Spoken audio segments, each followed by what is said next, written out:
Rich called Hope a nasty little B word. I said, ooh. I was not expecting it. But hey, y'all. Welcome back to another review of Life with Chessie for the Bold and Beautiful December 10, 2024.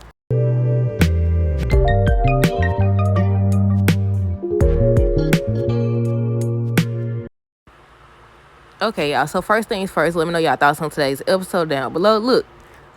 I know they showed what was it, Friday's episode? At the end of Friday's episode, they showed Ridge. He was telling them, he was confronting Hope, and then he was telling them that they wasn't gonna get away with it. But I didn't see Brooke right there, and I definitely didn't see him calling her no nasty little B word. I was not expecting it. Look, then they tried to skedaddle. But yeah, they was on the outside of the door listening to Ridge, Carter, Steffi, Eric, all of them, they conversation. Once they heard Ridge saying he out of there, they tried to run off. It was so funny. They tried to run off and got caught. They got caught. So then, look, I don't skill so far ahead. They don't... Look, what did he say first? He was saying something about she got in Carter's head or whatever, and he said something else, and that's when Brooke was like, don't talk to my daughter that way. Then he completely ignored her. I said, Destiny over. But yeah, he ignored the mess out of her. Then next thing you know, he said, you know what you are? You're a nasty little B word. Then the way they showed Justin was looking, then they showed Eric and Steffi sitting on the corner. Not sitting on the corner, Lord have mercy. Standing over there. I said, ooh wee. But okay, y'all, let's backtrack. We got to backtrack. So we're going to start with Carter, Ridge, Steffi, Eric, Justin. So Ridge tried to basically, I feel like during that whole scene from today's episode, they were just wanting him to sign the papers and sign it back over. I think they would have got him out of there. I think once he signed the documents back over to them, they would have got him up out of there. Because Ridge was still trying to appeal to him or whatever and tell him, I'm going to offer you another chance, even though but he did slide up in there that Carter, violated his trust and everything. But yeah, he was giving him another chance. Then next thing you know, here come Eric. They all started to join on, and that's how I knew. I was like, yeah, if he would have said yes and he would have signed it over, they was going to fire him regardless. But Steffi and Eric, they was just looking at Ridge, tell Carter, we giving you another chance or whatever. We'll forget everything that you did if you just basically sign it back over to them or whatever. So look, for a minute, I'm wondering, I knew for a fact that he wasn't gonna sign it because they showed the whole scene out in the hallway and it hadn't happened yet. But after Eric said, I'm with Ridge or whatever, we gonna forget all this happened. Then Steffi joined in. She joined in or whatever. But Carter went on to talk about the same thing about how Forrester Creation needs somebody else in charge, somebody better, somebody that's gonna not show favoritism or whatever and not act on personal reasons. The same thing he been saying the past what? How long it's been since they've been having that scene? Or him just saying, his intentions. Well, it's been a week. I don't know, over a week, I want to say. But then he started, I think Ridge realized that he was rejecting the offer. Because then he started basically saying the same thing about how they trusted him or whatever. And he did this and they kept talking about the same thing. And you know what Carter gonna sit up here and say? He gonna sit up here, what did he say? I think Eric kept saying, I founded this company. I should have never forgave you when you pulled that whole situation with Queen. I said, how many times he gonna say that? But yeah, he was like, this is my company. I'm the founder. And Carter talking about some, that I know you can still gonna be the founder. I'm not trying to change that. And Steffi, we can still, work together. Ridge, you can still do design. I said, you tripping. I said, it's crazy. I said, you tripping for real. What make you think? I said, you know what though? Before I say that, I say they could just trick him. They could act like everything normal, then have him sign some documents. He probably know about it though. I said, all they gotta do is trick him too. But yeah, he went on to talk about how they always gonna act normal. Nothing was gonna change. He just was gonna be the person in charge or whatever. I said, you crazy. I said, no way they gonna be able to sit here. I said, well, I want to know how long they gonna have this storyline going on, because if they gonna have it going on for a long time, then more than likely they either gonna start a new company or they gonna find a way to get the company back, or they gonna start to work for him one way or another. But yeah, he want them to come back to work and stay there. But then look, Rich was like, he not going for it or whatever. He out of here. He not gonna stay here. Because by that time, Brooke and Hope had arrived. Let me go to them first before we jump back to this. But yeah, they were still at the cabin talking about the same thing. Brooke can't believe it or whatever. She's hoping that Carter changes his mind. Hope talking about the doggone she loved Carter, so she not stepping aside or whatever. She believes that he's not gonna back down. He's not gonna change his mind and all this other stuff. Do y'all think that she was worthy of what Ridge told her once she got up over there? But yeah, Brooke was like, Ridge, she hasn't heard anything from Ridge. I said, why would you?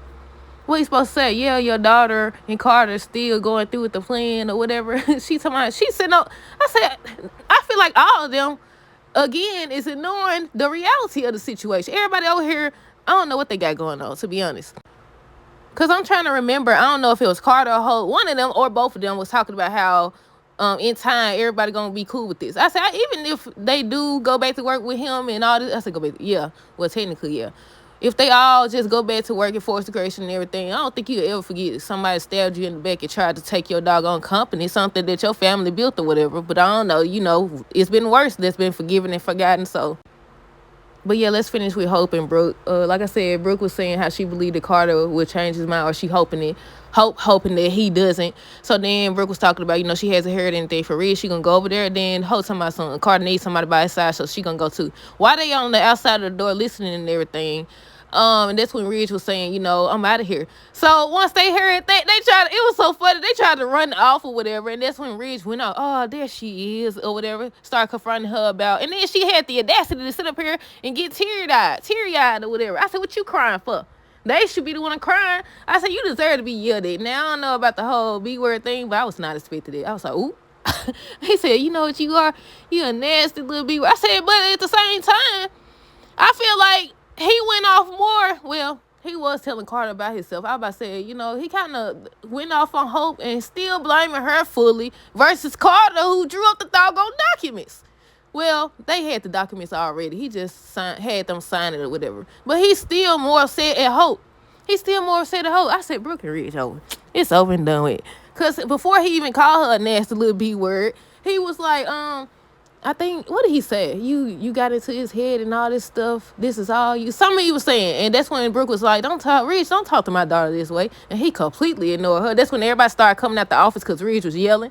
He was yelling and stuff. Then he said, you know what you are? You a nasty little B-word. Carter got over there in his face. He's like, don't you ever talk to her like that again. I said, okay, right on. Defend your woman, but watch your back because they coming.